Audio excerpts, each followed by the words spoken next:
Bon, mais bonsoir. J'espère que vous m'entendez bien. Je m'appelle Olivier, je suis mangeur compulsif. Je pèse et je mesure 3 repas par jour selon Gréchit. Je mange rien entre les repas. Je partage mes repas tous les jours avec un parrain qualifié Gréchit. Et l'abstinence est la chose la plus importante de ma vie. Je suis abstinent depuis le 14 novembre 2000. 21. Donc, ça fait 14 mois et un peu plus de 3 semaines aujourd'hui. Et un jour à la fois. Et, et aux choses que j'ai apprises dans le Gréchit, grâce à la communauté des Gréchiteurs et surtout des Gréchiteuses, parce qu'on n'est pas si nombreux, les hommes dans ce programme. Et voilà, je suis attaché à cette réunion française qui va qu'à un cas et qu'on s'attache à faire vivre. Je suis content qu'on fasse ce projet d'enregistrer des messages sur YouTube parce que c'est important de transmettre. Moi, ça m'a été transmis par quelqu'un qui ne fait pas partie du Gréchit, mais qui connaît des gens dans cette fraternité, mon expérience. Et puis c'est bien, je suis content. Là, j'ai entendu que je passais en premier ce soir pour enregistrer. Et c'est un truc, moi, de mon rétablissement, de me faire passer en premier, euh, parce que je suis la personne la plus importante pour mon rétablissement. Et qu'en fin de compte, si jamais je ne me rétablis pas de cette maladie, et ben, c'est pas que je passe plus en premier, mais c'est que tout le monde me passe devant et je suis loin derrière.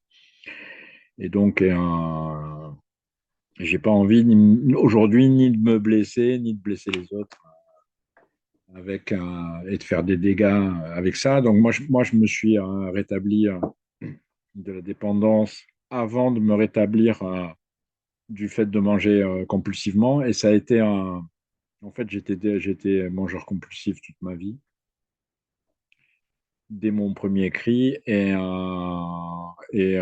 j'ai pris l'habitude de manger compulsivement dès mon enfance, dès mon adolescence, avec beaucoup de honte, beaucoup de culpabilité, en me cachant derrière moi-même et en mangeant tout ce qu'on ne mange pas ici de manière préférentielle, c'est-à-dire du sucre, des choses qui contiennent de la farine, de l'amidon et des trucs à base de graines et des friandises et tout type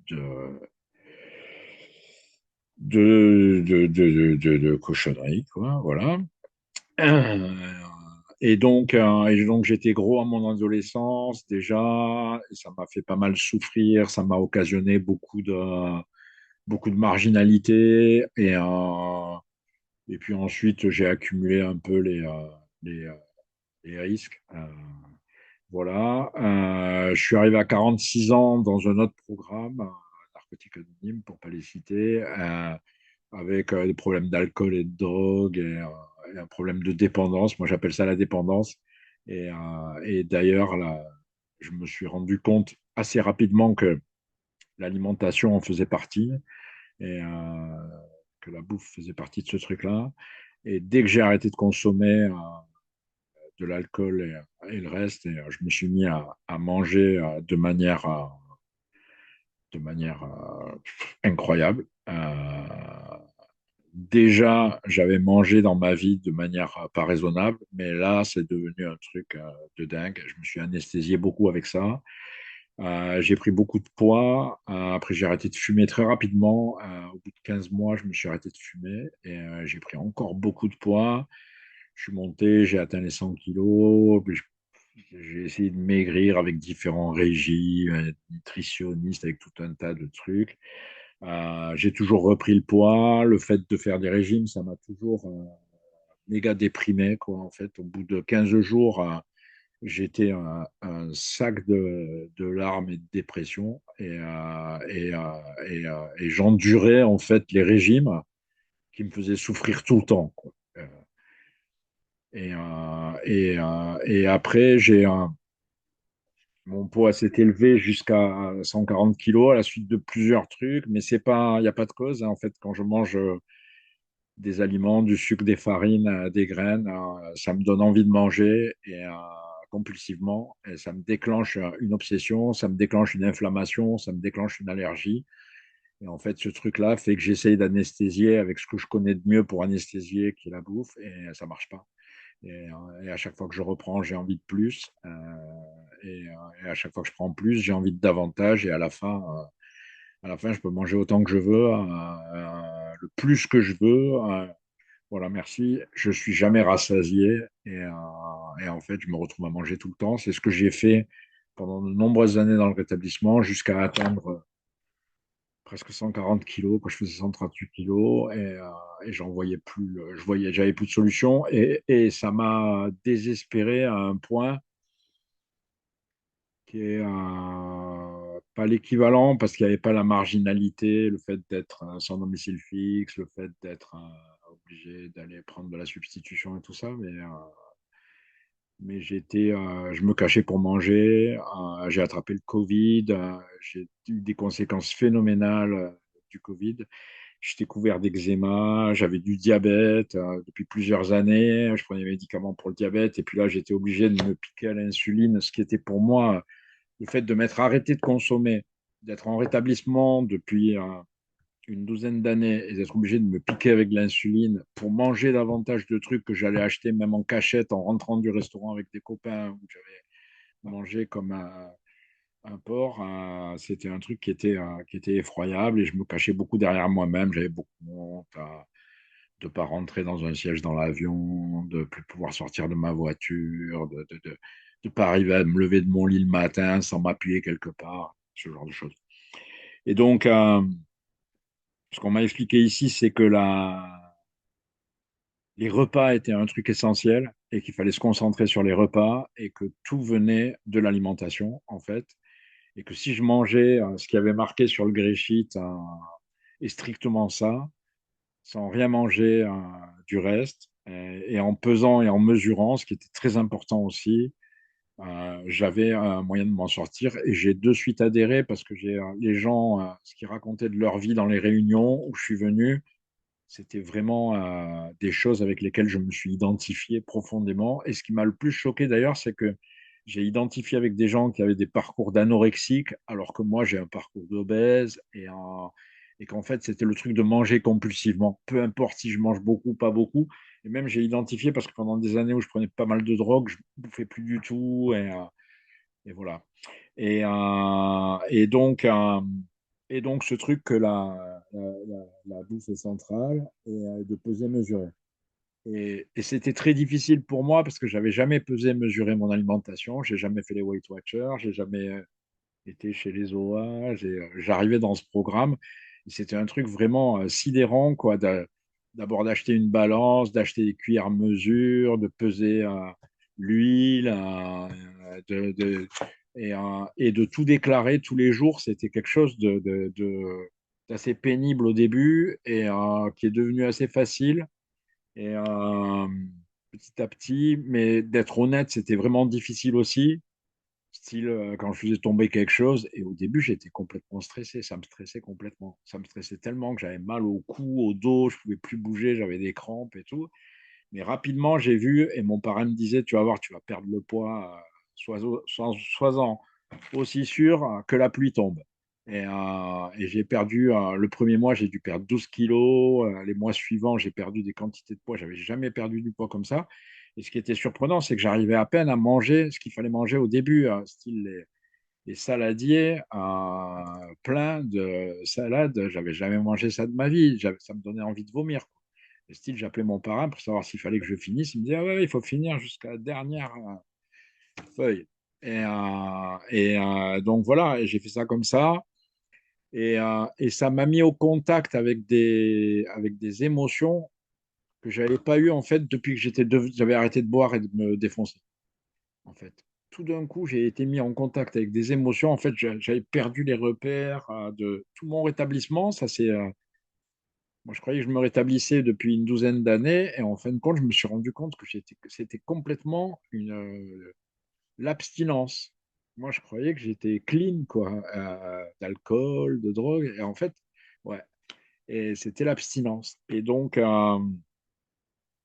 ça m'a beaucoup impressionné ce truc-là. La bonne volonté que j'ai mis à faire ça aussi, à peser, mesurer tous les jours, ça m'a impressionné d'arriver à faire ça. J'ai dû trouver la force auprès d'autres gréchiteurs, auprès de moi, j'allais tout le temps en réunion. Je vais tout le temps en réunion, quasiment tous les jours. Alors déjà, dans l'autre programme, moi, ça fait 12 ans que je viens. J'ai pas tellement d'autonomie, mais bon, des fois, je peux faire une ou deux réunions dans la semaine. Ça m'arrive. Les gréchites, hein, pas beaucoup d'autonomie, quoi. Parce que rapidement, ça me travaille et j'ai envie de manger et tout. Et ça arrive de temps en temps. Tu vois, moi, hier, j'ai eu envie de manger un truc qu'on mange pas, tu vois, une friandise. Et bon, le soir, je parlais à mon parrain, j'en parle maintenant. J'ai même plus honte de ça. C'est comme ça, je suis mangeur compulsif. C'est normal que de temps en temps, j'ai envie de manger ce truc que je bouffais tout le temps avant d'être diabétique. Et j'ai plus de diabète. L'eczéma s'est nettoyé. Mais par contre, alors j'ai perdu, moi, je navigue là entre 74 et 76 kilos. Alors que j'en faisais 138 quand je suis arrivé il y a presque 15 mois. Mais j'ai fait des régimes où j'ai perdu jusqu'à 20 kilos. Le plus que j'avais perdu, c'était 20 kilos. Mais jamais un plan alimentaire m'a fait cet effet-là. D'ailleurs, c'est le premier plan alimentaire que je fais. Je n'ai jamais fait un plan alimentaire réellement, à part avec un nutritionniste qui me filait des trucs à bouffer. Mais je crevais de faim tout le temps, quoi. Et là, j'ai pas faim non plus. Et c'était un truc dans Gréchit. Dès le troisième jour, j'avais pas faim. J'avais des impulsions d'aller manger phénoménales, mais j'avais pas faim. Et puis ces impulsions d'aller manger, rapidement, ça m'a fait comme avec la clope. C'est-à-dire, tout d'un coup, j'ai méga envie de fumer. Mais si je patiente 2-3 minutes, ça passe, je pense à autre chose, quoi. Et voilà. Et donc, ça m'a demandé de pas mal faire ce qu'on fait ici, c'est-à-dire prier, méditer, mais c'est un truc d'essayer de réfléchir profondément à ma condition. Est-ce que j'ai vraiment envie aujourd'hui de repeser 150 kilos, de plus rentrer dans une place d'avion, d'avoir honte quand je croise quelqu'un dans un couloir tellement je suis gros, de puer la sueur et le mal-être et de plus pouvoir même aborder les gens tellement j'ai honte de moi. Et en fait, rapidement, je me réponds que non. Et ça m'a donné beaucoup de lucidité que j'avais pas aussi. Ça m'a amené beaucoup de lucidité. Ça m'a amené beaucoup sur les limites. En fait, je crois beaucoup plus aujourd'hui que quand je suis arrivé dans le Gréchit. Déjà, j'avais la foi dans le rétablissement et dans ce qu'on appelle une puissance supérieure, hein, quelque chose qui est supérieur à moi-même et qui m'aide à rester abstinent pour aujourd'hui, les gréchiteurs, le programme, les réunions, le parrainage, l'honnêteté, la bonne volonté, tout ça. Mais, euh, mais je crois beaucoup plus en beaucoup moins de choses. Et c'est bizarre parce qu'avec avec le fait de faire l'abstinence, je me suis arrêté de rêver que j'allais atteindre des sommets amoureux, des sommets relationnels. En fait, c'est le petit reste, quoi. Je crois à ces petites choses, quoi. Et ça m'a redonné l'envie de trouver des hobbies, de me reconnecter avec quelque chose que j'avais à l'intérieur de moi. Et là, vraiment, le rétablissement, il me va jusqu'au bout des doigts, quoi. C'est parti à l'intérieur. Et style, quand je suis arrivé chez Gréchit, ça faisait 12 ans que j'étais clean, mais il me restait plus de rétablissement, j'avais plus rien, quoi.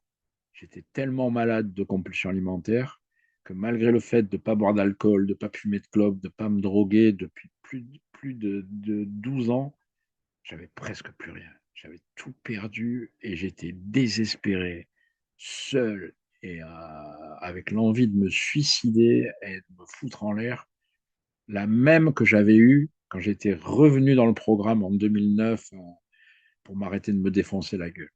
Et c'est terrible. Et j'aurais jamais cru toucher un fond pareil avec la.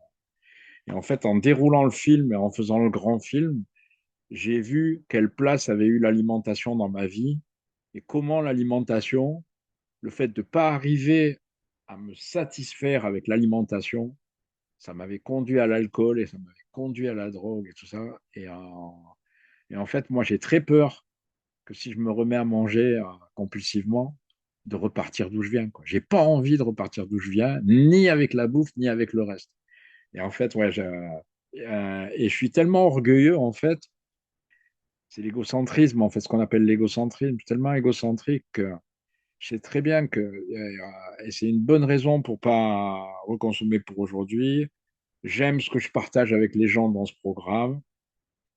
J'ai voyagé abstinent et là, je vais faire un grand voyage abstinent qui ne va pas être vraiment facile. Et,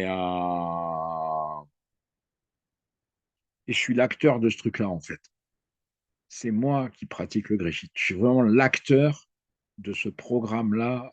Chacun le programme comme il veut dans sa vie. Et moi, je suis l'acteur de mon propre programme d'abstinence. Et c'est un truc qui me, comme disait un journaliste, sauf erreur, je me trompe jamais. Et, et ça m'arrive de faire des erreurs dans le gréchit, de manger un fruit que j'avais dit que j'allais en manger un autre et tout. Mais vraiment, c'est involontaire. Je me trompe jamais volontairement et quand je fais des erreurs, je les partage. Et en fait, j'avais très peur de mes propres erreurs avec ce programme et heureusement qu'il y a un parrain, des gréchiteurs et des gens ici pour m'aider à continuer à faire ça. Et puis enfin, je vais finir en disant que j'ai pris du service dans cette réunion française. On a traduit toute la littérature, le gréchit, les clarifications du gréchit, les étapes, les traditions, tout ça, tous les documents du gréchit. Ça m'a apporté beaucoup.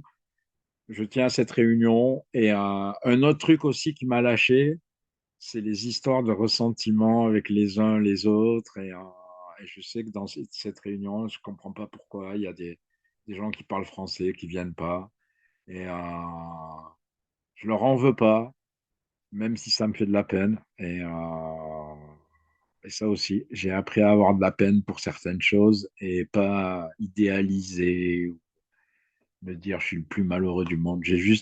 Ça me fait juste de la peine parce que ils se privent de quelque chose qui pourrait leur faire du bien. Et pendant qu'ils s'en privent, nous, on se fait du bien. Voilà. Et je vous remercie d'être là ce soir. Et Véronique, bienvenue à toi. Donc, c'est la première réunion. Je ne sais pas, je pense que tu étais venue avant chez Gréchit. Donc, bienvenue de nouveau à la maison et en espérant que tu trouveras ce que tu es venu chercher ici. Voilà, merci.